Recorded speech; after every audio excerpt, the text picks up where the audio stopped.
Thank you, everybody, for taking time out this evening to be here with us. This is an exciting time for us, as always. And we really, this is a constant in our school district. We don't really ever stop thinking about the long-range plan or our budget cycle, because we really recognize, how important it is to really be on top of and to the extent possible to be able to even predict where we're going to be year to year to year. So this is the beginning of that process. And thanks again for being here. This evening, we're going to look at just the importance of planning. We'll look briefly at the district's strategic plan, talk a little bit about economic status and potential outlook or forecast for the economy.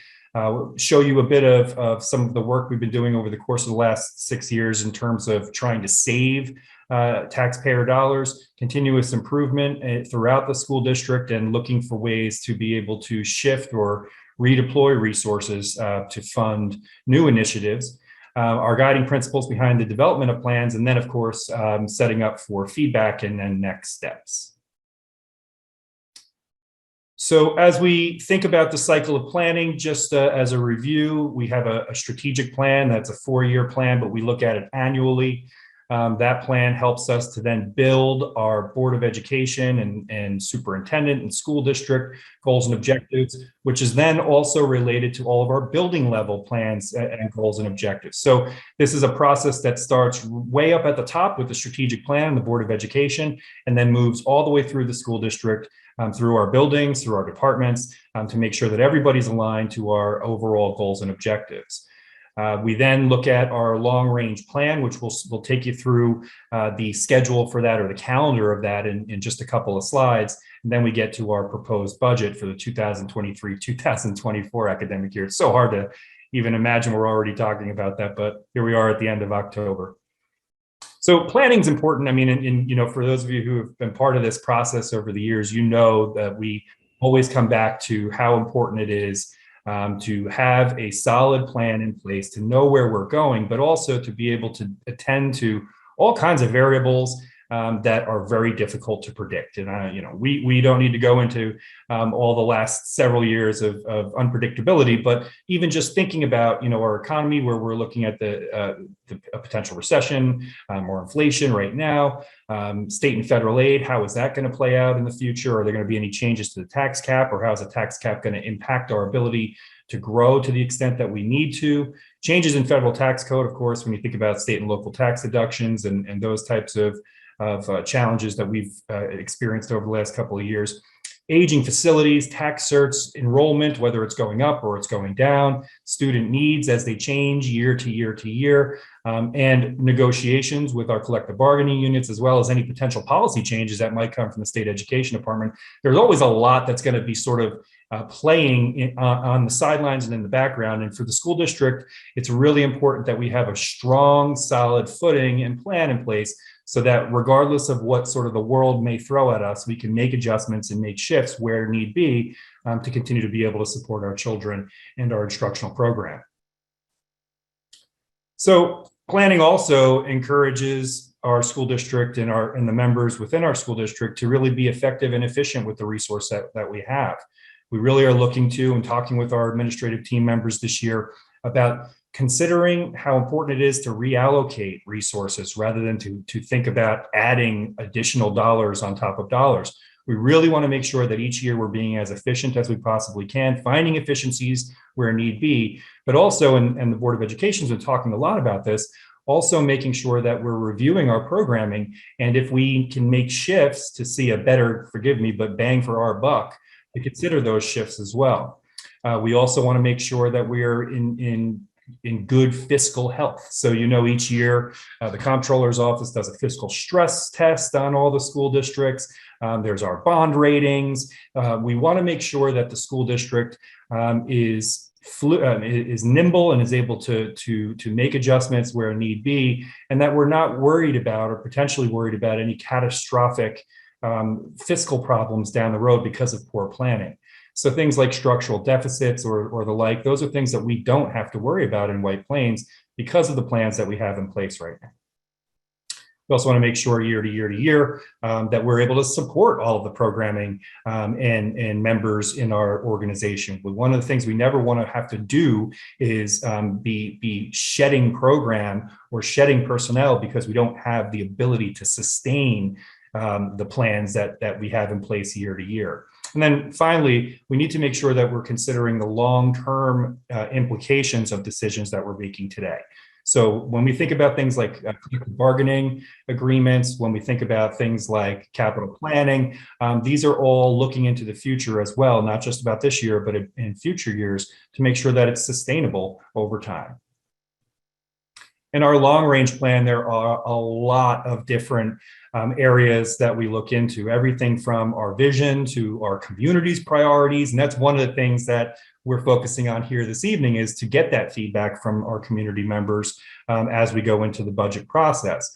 And by the way, it doesn't necessarily have to be tonight. We're going to be accepting and thankfully feedback all the way through the budget construction process. So even if you don't think it's something tonight, you're going to have the opportunity to be able to share that in the future as well. Instructional goals, how we're using our reserve funds, what are we anticipating in terms of state support, or are we anticipating losses or reductions in state or federal support as well?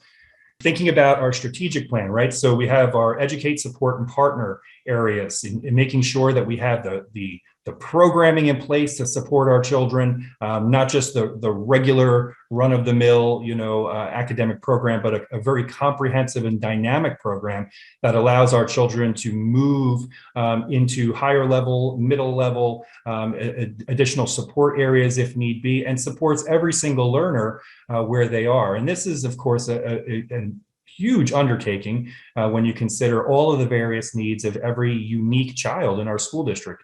But this is all part of our mission, and it's all part of our vision to make sure that we're securing the highest quality educational experience we possibly can for every single one of our children, regardless of where they're coming to us from. We need to make sure that we have the necessary resources and structures in place to be able to do that as well. So everything from building out academic programming to building out support programming, all of that goes into the strategic plan, and then further into the long-range plan and into the district's budget. And then finally, collaborating with our families and community members to get feedback from our moms and our dads and our caregivers and our children on how things are going and ways that we could strengthen the program, things that we can do differently, or things that we can do better to support our kids in the future. Anne, did you want to talk a little bit about this slide? Sure, Dr. Ricca. Good evening, everybody. What's important is really to kind of take a look backwards in order to look forward. So in 2008, we were dealing with the Great Recession and a significant economic downturn with layoffs. And then in 2012, we had the tax levy cap that was instituted, and the state took away monies in the form of a gap elimination adjustment. And at that time, the state also held on not completing its commitment for fully funding school districts for their foundation aid. And you roll forward to 21, 22, and the legislature and the state made the commitment to finally fund foundation aid, committed to $12.5 million that we started to receive some of it in 21, 22. 22, 23, and we should receive the last allotment in 23, 24, about 5.4 million. We also have been in receipt of significant federal government assistance. Again, thanks to our legislators and advocates through the CARES and the ARP monies and CRISA monies. So $16 million, one-time only federal aid. And then we also were able to, in that year, institute a tax levy cap reduction. And you'll see in another slide what we've returned back to the taxpayers. So that was a $5.2 million reduction. And then in 22, 23, we did a $6.4 million reduction in the tax levy cap from the maximum amount that we could have raised. And we've also had $98 million, in capital projects approved by our community. But now we're looking forward. So for the next 5 years, 23 to 27, we have permanent state aid funding. We do not see that, hopefully not, being eliminated. But we will no longer have federal funding of the $16 million that will go away. We're going to be embarking on a large master facility plan that the voters approved. But now we're looking at, the potential of an economic downturn. Significant inflationary costs are rising. We are looking at some enrollment decline. Could there be an economic emergency deduct from the state? That's always possible, something you have to consider. And then the continuation of the pandemic and other viruses that we see are emerging. And then just in general, state and federal government policies. So you look back to look forward, but to do that with the eye towards planning and being prepared. Thanks, Dr. Tyson. That really also speaks to that previous slide of the importance of planning because of the uncertainty. Like you mentioned, fully funding foundation aid is fantastic, and we're so thrilled about that. But we do still kind of bear the post-traumatic stress of the gap elimination reduction, and we wonder, is that the type of thing that we could see again in the future? Well, we've been told that's not something we need to be concerned about. We're always very cautious.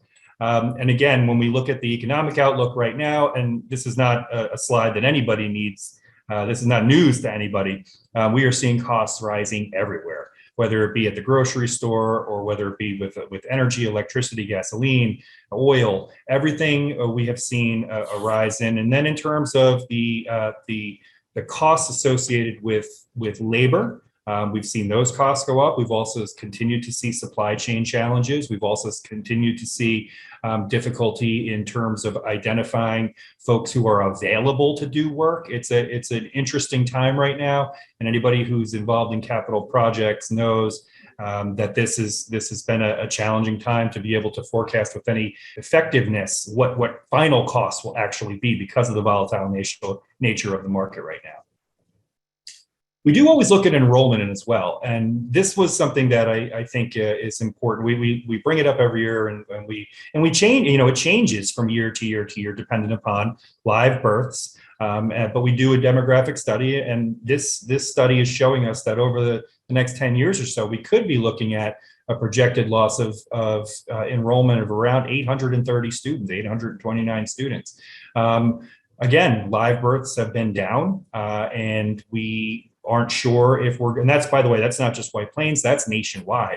And this is something that has been a challenge and is going to continue to be a challenge into the future. So what we need to continue to do is we need to continue to make sure that to the extent possible, we right-size the organization to serve all of the children who we have. One of the things that we don't necessarily need to be very concerned about right now is overcrowding in out years. And that's something that I know we've talked about in the past. We're going to keep our eye on it, of course, and continue to provide regular updates to the community. But right now we're looking at around 800 or so over the next 10 years. And we're in the middle of that 10 years. This is 2027, 2028. So this is really compiling together all the, all the things that we do every day to find efficiencies, to return monies back to the taxpayers. Through the ability of reducing the tax levy from what we would, potentially be able to raise the levy for. We reduced it over the past 6 years, 15.9 million. We've funded over $55 million in capital projects with savings from annual budgets. We've funded 12.6 million in debt service reserve, so that helps offset any debt payments that we would have to build into our operating budget. We're self-funded for tax certiorari refunds from commercial property owners, and over the past 6 years have funded $16 million and have reserved monies in order to pay for those refunds. We've paid off technology leases of 1.2 million. We're self-funded when employees leave our employ. There are certain entitlements or benefits that they're entitled to when they leave that we're able to self-fund. We continue to look for ways that we can fund things that are one-time only, so we were not building them into the annual budget. If it's one and done, we will try to find ways to fund that so it's not impacting the annual budget to the taxpayer. And then also trying to help support pension costs. So Over these 6 years, over $120 million have been returned to the taxpayer in one form or another, to provide significant savings, because that is monies that have not been built into the annual budget. Yeah, thanks. And it's something we're very proud of. I know the Board of Education has worked very, very hard to do this over the years, to make sure that we're conservative in our budgetary planning and fiscally responsible in all of our spending. Part of that responsibility comes into play when we're looking at ways in which we can improve our services without necessarily increasing costs. Not always possible. You know, like last year, one of the things folks were really happy about was no school tax increase. Well, we're not going to be able to certainly do that every year, and I know nobody expects us to. We are very proud of being able to do things like that when we're able to be able to save costs for our community members.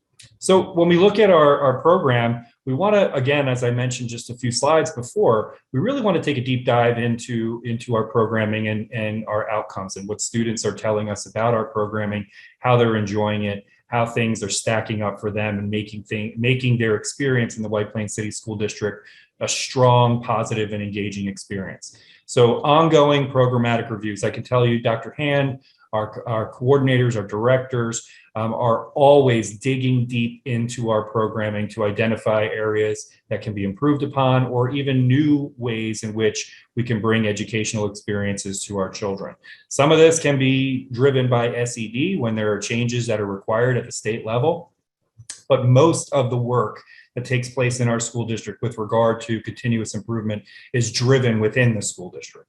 We're never satisfied, with where we are right now. We always want to be pushing to continue to provide our children with the most cutting edge educational experiences that we can. And we want to be able to offer a very wide set of experiences for children. So areas that we're looking at right now, again, career technical education, vocational experiences for students, high level college prep, or even college credit bearing courses for our students. All of these areas are driven or focused on academic achievement, student achievement, and we continue to do that annually, and we will again this year. Extracurricular and athletic participation, what are those? Well, we're very fortunate. We have extraordinarily high participation in extracurricular activities as well as athletics, and you see that because we continue to add teams even at the modified level for students who are interested in athletics, and as they matriculate up to the high school, they're able to participate there as well.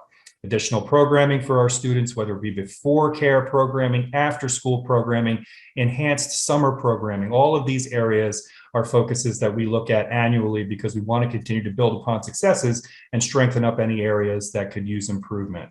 Universal approaches to educational experience. What does this mean? It means looking at our children and trying to provide every single one of them with access and opportunity throughout the entire school district. We don't want areas to be off limits for any of our children. We never want our children to think that because of a particular experience that they may or may not have had, that they're somehow going to be limited in what they can pursue in our school district. So we're always looking for ways to open pathways, to break down barriers, and to provide kids with what they need to be able to be successful, regardless of the trajectory that they want to take. Staffing and services, making sure that our children have the appropriate contact with staff and the right staff to be able to provide them with instruction and support. Over the last several years, we've put a great deal of resources into our helping professionals throughout our school district, whether it be psychologists, guidance counselors, social workers, school security staff. We have looked in all of these areas to make sure that we have the appropriate staffing possible, or the appropriate staffing to make our students' experiences that much richer. And again, I need to thank the board for their support here as well, because really, when we come to them, we say we really would like to expand guidance counselors. We really would like to expand psychologists for our students. They've been tremendously supportive of that. Where are the resources going? How are we deploying them throughout the school district? Are we making sure that all of our buildings, all of our school communities have the correct level for their schools? And that's really, that is like everyday work. We're always looking to see where a particular need might be in our buildings, and then potentially changing where folks are to be able to support students where they are. And then, of course, future planning. thinking about how the successes of today will look later on. And that goes right back to the long range plan and our strategic plan. So we always want to make sure we're protecting the instructional core. As we think about budgeting, we evaluate our needs. What do we need versus what do we want? And these are part of the planning sessions that we're having right now with our administrative team members. We want to make sure that we're preserving our investments and preventing additional costs where possible. So that's why you see facilities work taking place all the time, making sure that our buildings are always in as tip-top a shape as we can possibly keep them, because these are the people's buildings. And we want to make sure that as time goes on, that they continue to be brought up and modernized as appropriate so that they can always be as useful as we need them. And, we experienced that in the last couple of years. That flexibility and versatility in our school district allowed us to do a lot of things that maybe some other school districts weren't able to do because our buildings were kept sort of up to speed in terms of their roofs, windows, HVAC, lighting, all of these areas, we're constantly attending to. We always want to find efficiencies and make sure we can share services where possible, delay program impact if at all possible. And we've done that over time, depending upon what the fiscal outlook looks like. Sometimes we have plans in place in a long range plan that we hold off on because it's just not the right time to do it. And then where needed, reduce and restructure. But we don't ever want to be in a situation where we're eliminating program. That's not something we ever want to have to do. And that's why we are so particular about making sure our plans are in place and our projections are in place for our budgeting. So next steps for the long range plan, Beds Day was October 5th. We're doing our community input now. Long range plans are due just, the end of the week, right, Ann? From our building administrators and our departments. We are developing our long range plan with the buildings and the departments alongside our financial plan. We will present the long range plan to the finance committee in January, and then finally present the long range plan to the Board of Education on January 9th. 2023. Now, I know it seems like January, Joe, what are you talking about? But I'm telling you, just yesterday it was June. So these days move super fast, and we want to make sure that everybody knows what our calendar looks like as we move forward. Budget materials are being distributed on October 28th. Submissions should reflect the initiatives in the long range plan. Completed budget materials are due on December 9th. The instructional budget will go to the Board of Education on February 13th, right before Valentine's Day. Non-instructional on February 27th, and the superintendent's preliminary budget on the 6th, with the superintendent's preliminary budget to the Board of Education on the 13th of March. So that's a snapshot of our planning process. And for this evening, we were certainly happy to have feedback and any sharing that folks would like to do. But the most important thing, I think, could be down the road. And when people are thinking about planning for the future, budget at WPCSD.us is the email address to send all your ideas to. And believe me, we are absolutely happy to have all feedback and all ideas. So even if it's something you're thinking, well, maybe this idea is not a budget idea, send it along. We would be happy to review it. We'd be happy to read it. And then if we have questions, we'll even get back to you and ask you for clarifying questions as well. And that concludes my portion of tonight's presentation. I'm happy to answer any questions that you might have. Hi, Kate. Hey. Hey. Hi, everybody. Thanks to everybody who put this together and joined the meeting tonight. So one of the things that keeps coming up are the class trips. And I don't even know what bucket that falls into. Maybe that's extracurricular. But we are now subsidizing at the PTA level about 10% of the class for every class trip. So there's on average between 50 and 60 kids that can't go per grade level.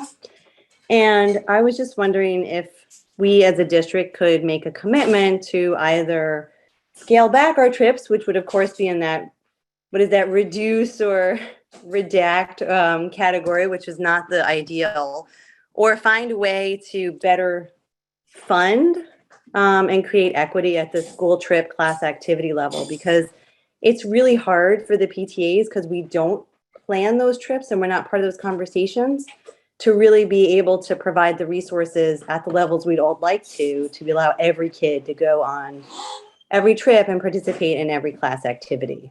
So I don't know if there's opportunities in the budget or conversations that we could have to try to level the playing field on these class activities, everything from like graduation gowns at the 8th grade level to class picnics, Bronx Zoo. It's really tough.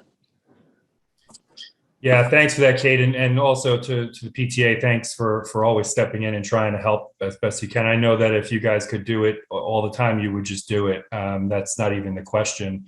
And you really bring up a good point. And it's something we've actually struggled with too, because there are actually limitations on how much or what we can spend general fund dollars on with regard to class trips.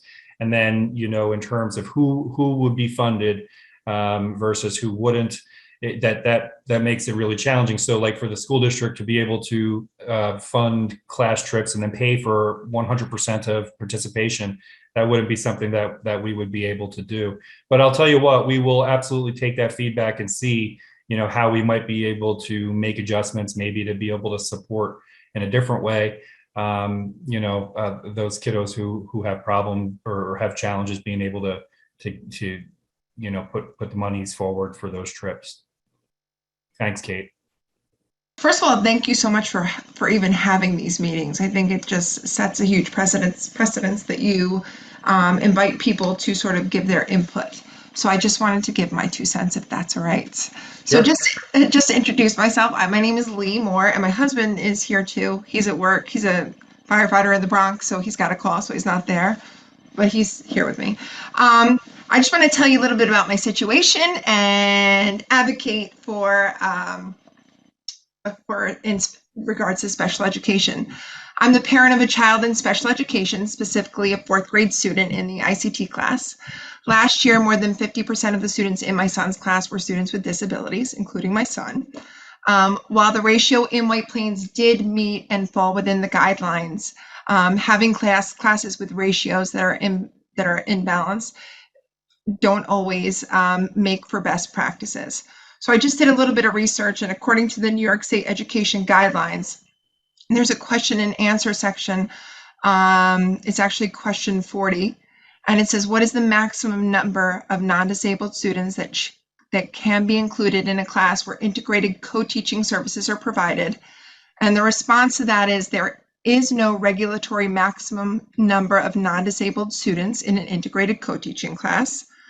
However, the number of non-disabled students should be more than or equal to the number of students with disabilities in the class in order to ensure the level of integration intended by this program option.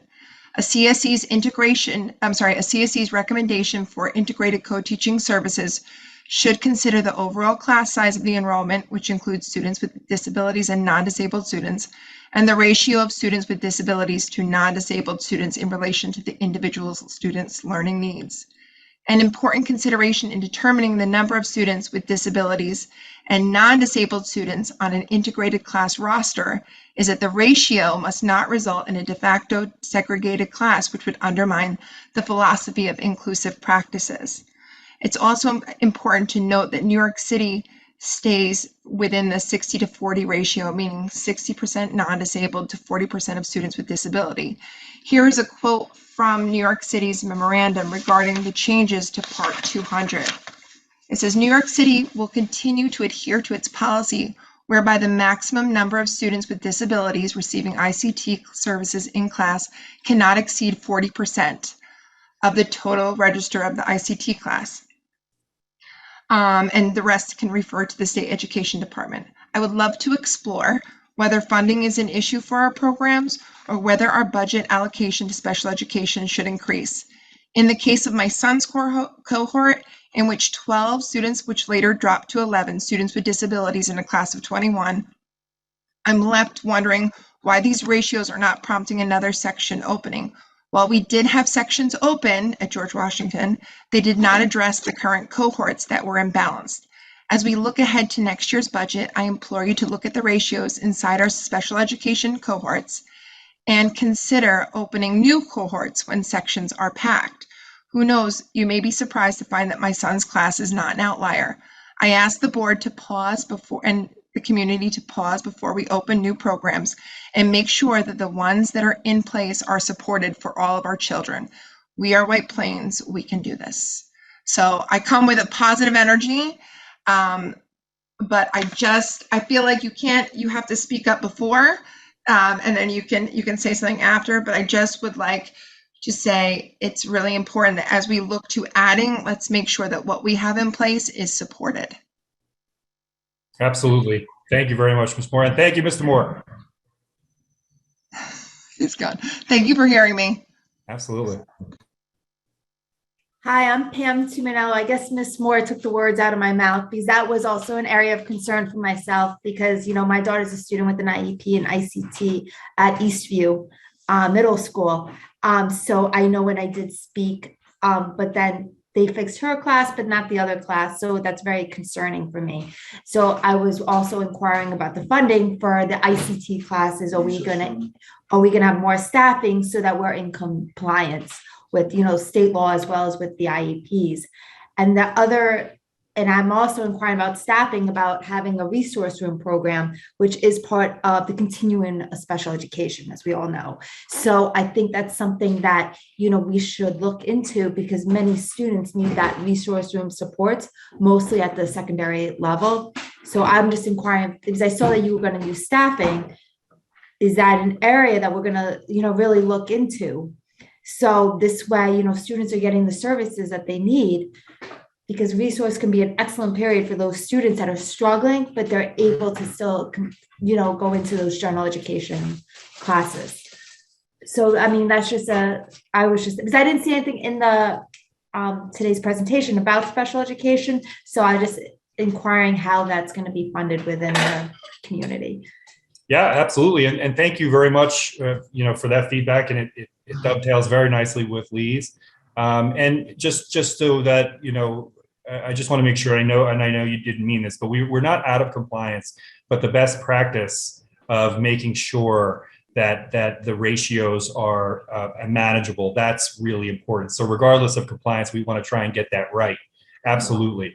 The other thing that you made mention of, and I just also want to share, when I spoke about universal design for learning, that really did include our students with special needs as well. You know, so rather than sort of breaking that out as special education or enrichment, you know, all of those areas that are sort of outside of the traditional educational program, that's what I was referring to, universal design. So I didn't want you to think that I wasn't thinking about our kiddos. Absolutely, we will take all of this feedback and consider it as we're building next year's budget. Okay, thank you. Thank you.